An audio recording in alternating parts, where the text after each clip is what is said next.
钱是来猫来狗，这么多。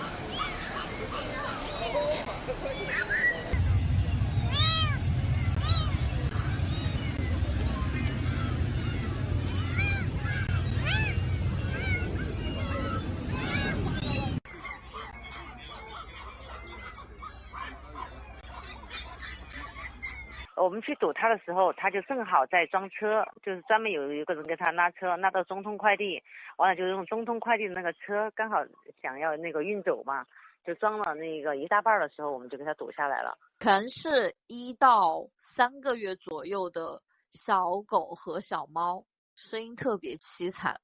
然后已经有大概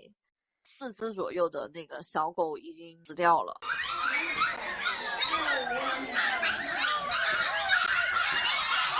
他们6检所的工作人员已经要来抽血了，准备。现在是因为那个狗贩子他也跟我们协商以后，他不是就写了一个那个协议书嘛，他放弃这些狗了，就是大概1-2天就会那个抽检完成嘛，抽检就是合格的话就可以把这些狗给带走，就直接送到爱之家动物救助中心啊，就让他们在那生活。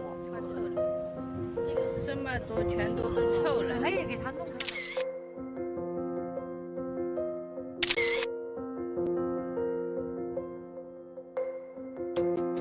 盒子里面都发臭了，都死的了。我再找找，看看边上还有的。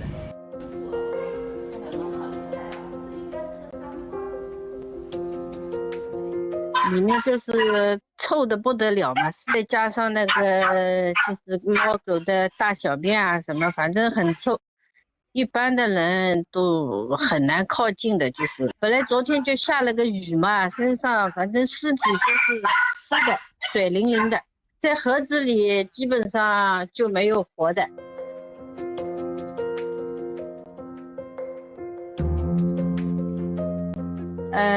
盒子里后来我们每一个打开来就发现